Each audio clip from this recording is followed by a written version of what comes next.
Chers amis, bonjour. Très heureuse de vous retrouver pour cette nouvelle guidance. Guidance sur les énergies de la nouvelle lune. Donc c'est bien, on va pouvoir faire le point ensemble, à savoir voilà où nous en sommes. Surtout que voilà, cette nouvelle lune arrive vraiment pile poil à la fin du mois de février, le 28 février. Donc on va voir ensemble eh bien, ce qu'elle amène, quelles énergies.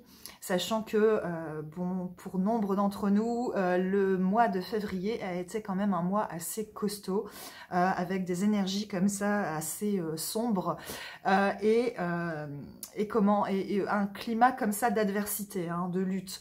Donc on va voir ensemble comment eh bien, on va pouvoir passer outre ces énergies.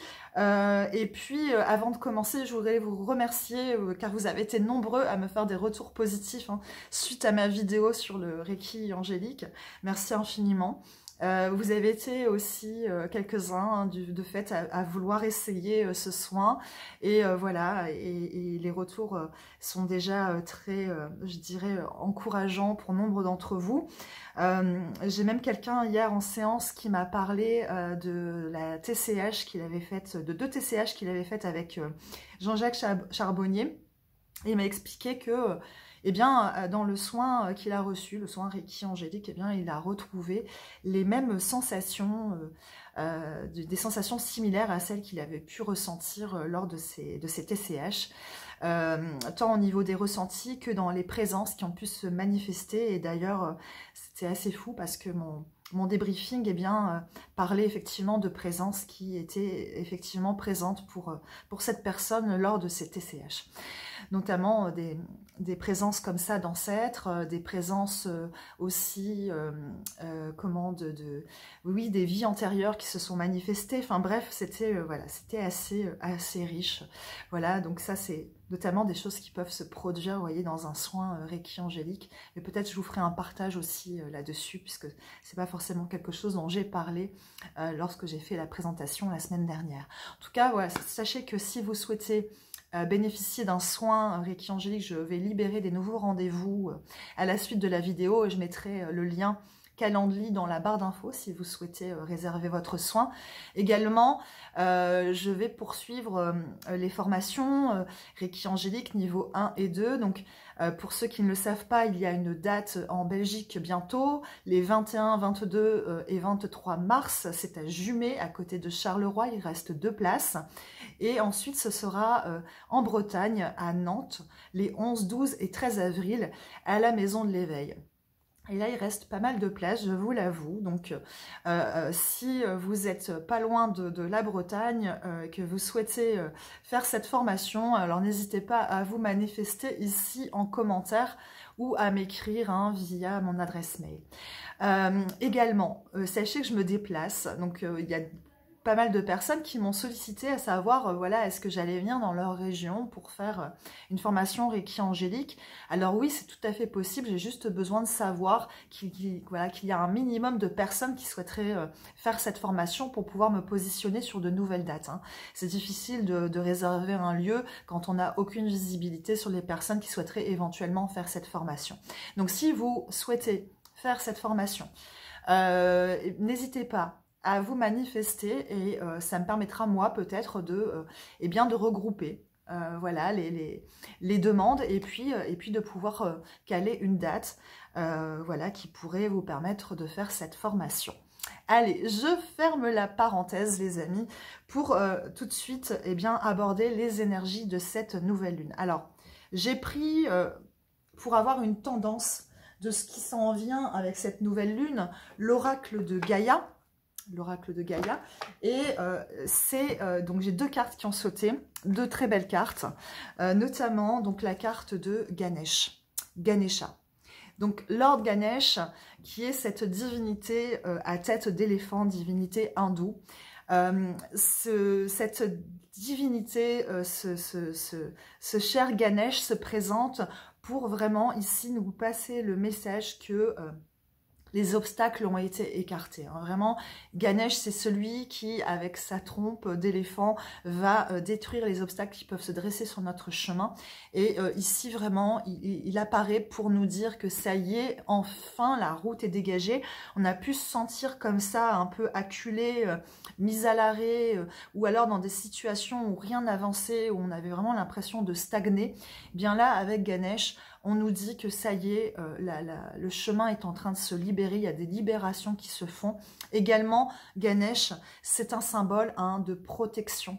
Et aussi, c'est aussi un dieu qui nous met vraiment au contact de l'abondance, l'abondance dans tous les sens du terme. Donc ici, vraiment, il y a une forme de victoire qui se fait. On passe vraiment dans une ère, là, dans une période où on va se sentir libéré.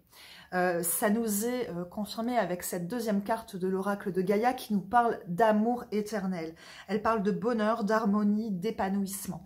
Ici, c'est vraiment voilà, le retour à la paix, le retour à l'harmonie, le retour à une forme d'équilibre après ce climat d'adversité, ce climat fort duel que nous avons eu ici, là, sur le mois de février.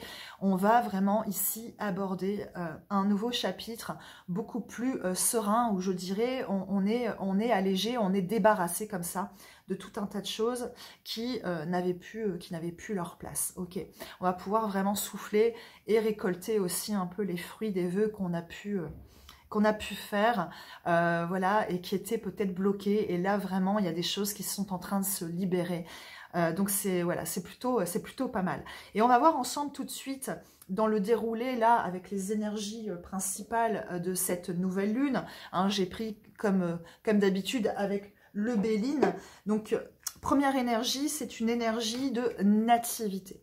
Donc nativité, c'est vraiment de très très bon augure, puisqu'effectivement, ça parle donc de naissance, ça parle d'accomplissement. Donc là, ici, c'est vraiment comment, comme je vous le disais avec Ganesh, comment là, en fait, on va vraiment pouvoir ouvrir un nouveau chapitre, avancer. Enfin, avancer et être vraiment là, je dirais... beaucoup plus, comment dire, serein, parce que effectivement libéré de tout un tas de choses qui nous pesaient. Et alors, qu'est-ce qui nous pesait visiblement avec l'oracle de l'Akasha? C'est un climat d'injustice. On était là dans une forme d'instabilité qui nous est confirmée avec cette carte de l'oracle du Cantique qui parle d'oscillation. Donc ici, c'est vraiment le va-et-vient de l'intention. Donc on voyait à l'image de cette balance, le personnage ici, il reprend exactement la même position.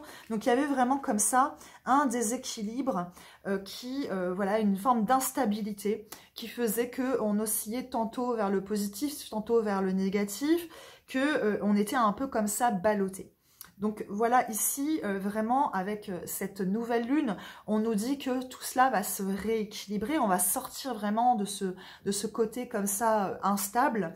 On va, grâce à cette carte de l'appui, on va se sentir vraiment beaucoup plus protégé, soutenu, à l'image de notre ami Ganesh. On va être comme ça débarrassé de tout un tas d'obstacles qui entravaient notre chemin, et de fait on va pouvoir avancer beaucoup plus sereinement. On va aussi quitter cette énergie là de trahison. Donc trahison, comment dire, peut-être les trahisons qu'on a pu vivre ces derniers temps, peut-être des trahisons anciennes, ou peut-être voire même les trahisons qu'on se faisait à soi-même en étant dans cette forme d'instabilité. D'une certaine manière, on se trahit soi-même en ne reconnaissant pas que voilà notre divinité, en reconnaissant pas que nous avons notre mot à dire, nous avons le pouvoir d'impacter réellement les choses, et que en fait en vrai nous sommes toujours soutenus, même si on ne ressent pas forcément toujours cette présence de nos guides ou autres, sachez qu'elle est toujours là. Et là, vraiment, dans ce climat de nouvelle lune, on va vraiment être beaucoup plus en conscience de cela, que nous sommes soutenus, que nous sommes aidés, et ça va nous permettre une victoire hein, sur ces énergies de trahison. On va sortir de ces énergies négatives. Notre vœu est exaucé, hein. On parle ici d'heureux succès. Donc vraiment, ici, il y a une victoire, hein, comme je vous le disais en tout premier lieu. Il y a vraiment une victoire ici sur cette nouvelle lune où on quitte voilà, ces énergies qui nous ont ballottés un peu dans tous les sens. Et ça nous est confirmé voilà, dans les énergies hein, complémentaires de cette nouvelle lune, toujours avec le Béline, ça nous est confirmé par cette carte du changement. Il est vraiment là, ce changement. Hein, il y a vraiment un changement majeur ici qui s'orchestre. Avec l'oracle de l'Akasha, je vous remontre quand même la boîte, avec l'oracle de l'Akasha, on nous parle du Styx. Donc ici, on voit, le Styx, c'est vrai, c'est le fleuve des enfers. Hein, et donc ici, ni plus ni moins, on nous dit cette transformation, ce changement s'opère parce que quelque part, on est allé au bout. On est allé au bout de nos enfers, au bout de ce chemin, et que ici maintenant on est vraiment forcé à faire demi-tour et à emprunter une nouvelle voie. On est allé au bout du bout hein, ici. Donc ici il y a vraiment une forme de redirection qui se fait. Avec l'oracle du Cantique, on nous dit bien qu'effectivement l'énergie était bloquée et qu'on n'allait nulle part. Donc visiblement il y a un nouveau il y a un changement majeur là dans l'énergie qui fait que les choses se libèrent. On est naturellement en fait mis sur la ligne de temps la plus favorable pour nous. On est mis vraiment sur un nouveau chemin où si ce chemin était entravé, du moins voilà, le voilà libéré. Et donc ça donne lieu à pas mal de pourparlers, hein, toujours avec l'oracle du Béline, beaucoup de dialogue autour de ce changement.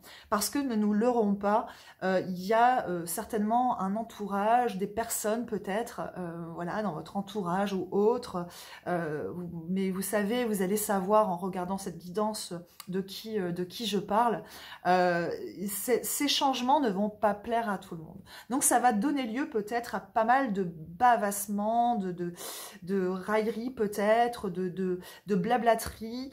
On va peut-être vous faire des reproches parce que effectivement vous n'êtes plus le même, vous n'êtes plus la même. Et en fait c'est parfait quoi. C'est parfait comme ça. Alors il y a un pardon à se faire, peut-être de ne pas avoir procédé à ces changements plus tôt, peut-être pour être resté dans cette énergie bloquée, hein, peut-être pour avoir vu plutôt les enfers que le paradis. Il y a un pardon à se faire à soi et il y a aussi un pardon à faire aussi aux autres, à ceux qui voudraient que nous ne changions pas et que nous restions toujours cette personne, voilà, peut-être qui ne met pas suffisamment de limites, peut-être qui ne se respecte pas suffisamment, peut-être cette personne qui ne sait pas dire non. Voilà, il y a ici effectivement un pardon à opérer parce que voilà, c'est comme ça, on avance, on change, on est de plus en plus en conscience de ce qui est bon et juste pour nous, et effectivement, ça peut déplaire. Alors, on nous confirme bien, hein, avec l'oracle du Cantique, qu'on est ici, donc vraiment, voyez, avec la carte, ça fait penser à la carte de la naissance du Béline, je sais plus où elle est, mais voilà, c'est vraiment ici les nouveaux commencements. On aborde vraiment ici un tout nouveau chapitre, hein. Le début de quelque chose de grand, nous dit cette carte. Donc voilà où nous en sommes avec les énergies de cette nouvelle lune. Et cela nous est confirmé dans les énergies suivantes par cette carte de la réussite. Il y a effectivement une réussite, il y a effectivement une victoire. Cette victoire, elle se situe où? Notamment sur la carte de l'héritage qui parle directement ici de tout ce que nous avons pu hériter. Donc ici, ça me parle de tout ce qui est transgénérationnel, mais aussi de tout ce qui est karmique, hein, vie antérieure, etc. Donc effectivement, on a bien été dans un climat comme ça d'adversité où on a été au combat hein, jusqu'ici sur ce mois de février. On a dû passer par la perte. Il y a des choses dont on a dû se délester. Donc effectivement, peut-être des personnes, peut-être des situations, peut-être voilà un emploi, une maison, que sais-je. Mais en tout cas, il fallait accepter de passer par cette phase de perdre parce que il y a des choses en fait qui demandaient vraiment à quitter notre énergie. Hein, pour rappel, on avait quand même avec l'oracle du Cantique cette carte qui nous parlait d'énergie bloquée. Et donc, cette libération, elle passe par là, hein, par le fait de perdre et d'avoir libéré ses mémoires transgénérationnelles et karmiques. Ça passe aussi par le fait comment dire, avec l'oracle du Cantique, de prendre des risques, hein, d'avoir le courage eh bien, d'aller au bout de ce processus. Hein. Ici, vraiment, c'était aussi dans ces énergies-là du mois de février, quelque part, ça nous demandait aussi de ne pas faiblir. Hein. C'est-à-dire, ok, voilà, il y a tout ce climat d'adversité, mais quelque part, on nous demandait aussi de maintenir le cap. Hein. Et on est allé au bout, hein, puisque la carte de la réussite, elle est bien là. Et en écho à cette carte de la réussite, on a cette carte, eh bien, des joyeux plaisirs. Donc, qui nous confirme bien que là, maintenant, suite à cette nouvelle lune, nous allons être vraiment dans un climat là qui va être beaucoup plus paisible, beaucoup plus serein, où on va quitter cette instabilité.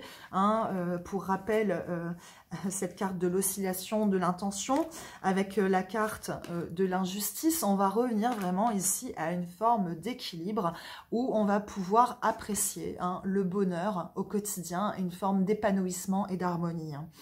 Donc voilà pour les énergies majeures de cette nouvelle lune. Alors bien sûr, comme à mon habitude, j'ai interrogé l'oracle de Calgré, les gardiens de la lumière, et l'oracle des prières aux anges pour savoir quelle divinité, quel maître, quel guide nous accompagne pour cette nouvelle lune. Alors, outre notre ami Ganesh, que je vous remontre ici, nous avons également Babaji. Babaji. Babaji, pour moi, dans l'énergie, pour moi, c'est un petit peu... on est sur une énergie comme ça, très christique. C'est vraiment Babaji...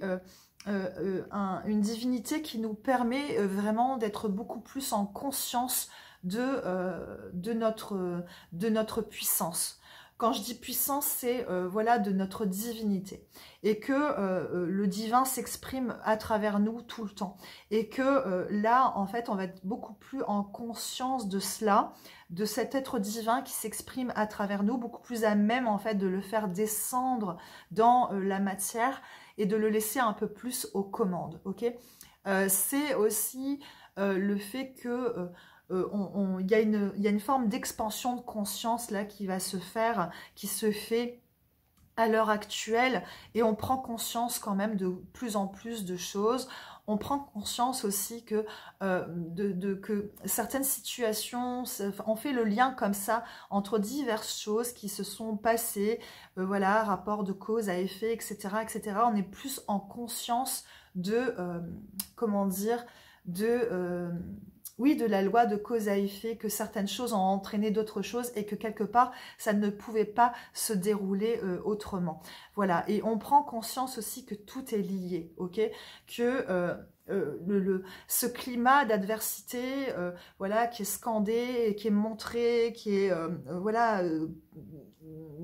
qui apparaît comme ça sur nos postes de télévision, dans la presse et ailleurs, bien sûr, est fortement nourri, entretenu, et que ça tient aussi à nous, quelque part, eh bien, de nous élever au-delà de tout cela, que, évidemment, ce climat nous impacte si on y met de l'attention, si on y met de l'énergie. Et donc ici, c'est vraiment revenir à soi, revenir à une forme de paix et d'harmonie intérieure, de revenir à soi pour voilà, se réaligner et tout va bien, quoi.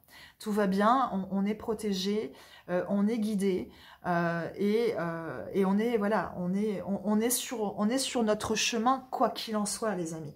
À la lumière de ces cartes, j'ai souhaité, pour lui rendre hommage, prendre quelques cartes de l'oracle de Ganesh. Hein, alors, avec cet oracle, j'ai 3 cartes qui ont sauté. Ici, c'est la splendeur. Alors ici, directement, ça revient à ce que je viens de vous dire, c'est-à-dire comment on est en mesure de reconnaître notre beauté intérieure, notre beauté extérieure, de voir à quel point nous sommes des êtres parfaits dans nos imperfections, que nous sommes des maîtres, ok? Nous sommes des maîtres incarnés. Et ici, je le dis avec la plus grande humilité qui soit, parce que c'est effectivement le cas. On a oublié, en s'incarnant, notre aspect divin. Et là, vraiment, c'est un temps pour prendre conscience de cela, que notre divinité, de laisser plus les commandes, voilà, à notre âme, à notre divinité intérieure, parce que c'est elle qui sait, ok? Nous, en tant qu'humains, on ne sait pas grand-chose, mais en tant qu'être divin, là, en revanche, on a toutes les clés. Et c'est vraiment ça, ici, le message que nous transmet Ganesh. Voilà, d'être beaucoup plus en conscience de cela, de voir aussi la beauté qui nous entoure. Hein, voilà, de mettre... de changer peut-être les verres de nos lunettes afin de voir toutes les belles couleurs qu'il y a autour de nous, de changer notre regard sur certaines situations également.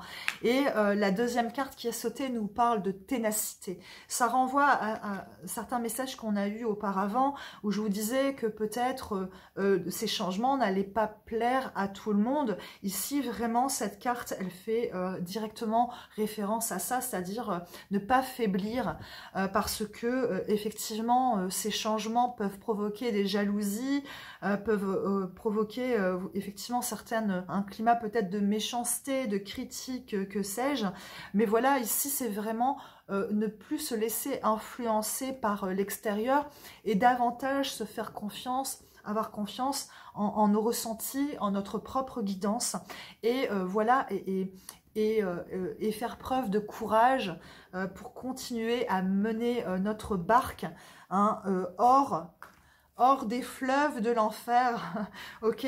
C'est vraiment ça ici le message de Ganesh. Et c'est également avec cette carte de la vision positive, de garder, comme je vous le disais, un regard empreint d'amour et de voir...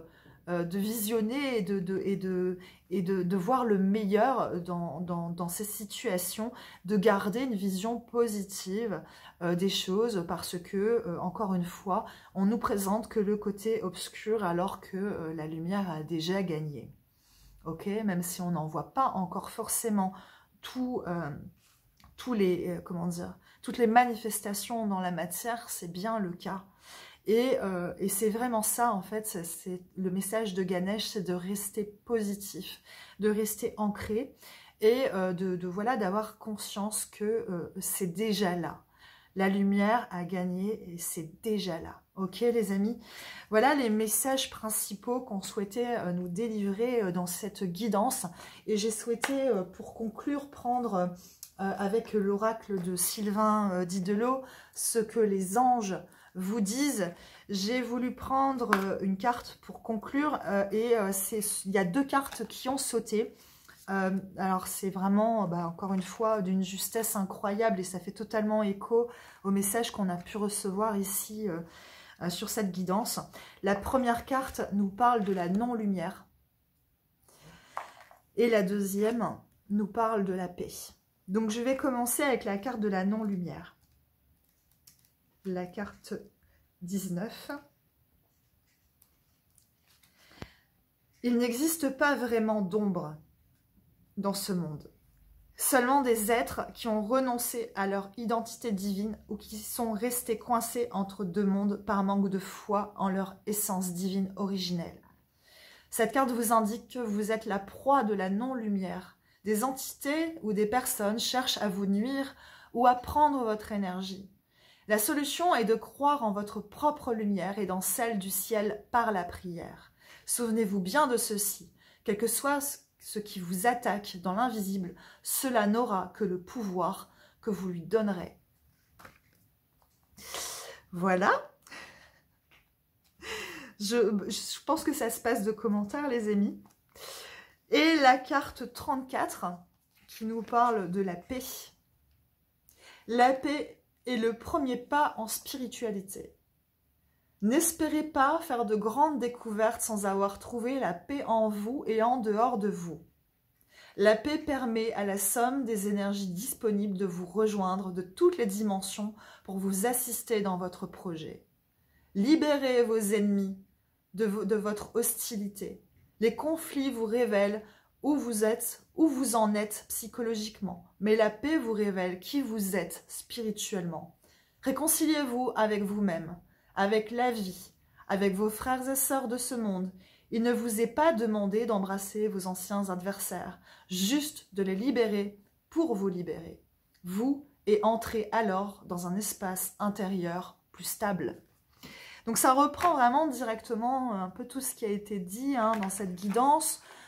Quand voilà, on nous parle à la fin là, de stabilité, eh bien c'est vraiment comment on est à même de quitter cette énergie de combat, comment on a aussi rééquilibré la balance, on sort de ce climat d'injustice, on retrouve une forme d'harmonie, les amis. Mais pourquoi? Parce qu'on est beaucoup plus en conscience que nous sommes des êtres divins et que nous pouvons tout. Nous pouvons tout. Et Ganesh nous le confirme en tant que Dieu de l'abondance, en tant que déité qui retire les obstacles. Voilà, nous sommes libérés. Et donc, à nous maintenant de voir les belles possibilités qui s'offrent à nous. En tout cas, je vous souhaite vraiment vivement de vivre une merveilleuse nouvelle lune. D'ailleurs, ça me vient là comme ça. Je vous propose, voilà, spontanément, pour ceux qui le souhaitent, un soin nouvelle lune. Allez, on va dire à 19 h vendredi. Pour ceux qui le souhaitent, n'hésitez pas à vous manifester ici en commentaire. Je vous répondrai avec un lien Calendly pour que vous puissiez acter votre participation à ce soin. Et voilà, je vous enverrai les informations. Voilà, ce sera un soin collectif limité à 10 places. Voilà, c'est venu comme ça, les amis. Voilà, je suis aussi ce que je reçois. Donc voilà. Allez, je vous souhaite en tout cas une très belle nouvelle lune, une belle fin de mois de février. Et voilà, j'ai été rejoint par Nino, voilà, qui se joint à moi. Et voilà, à tout bientôt pour une nouvelle guidance, les amis. Prenez soin de vous.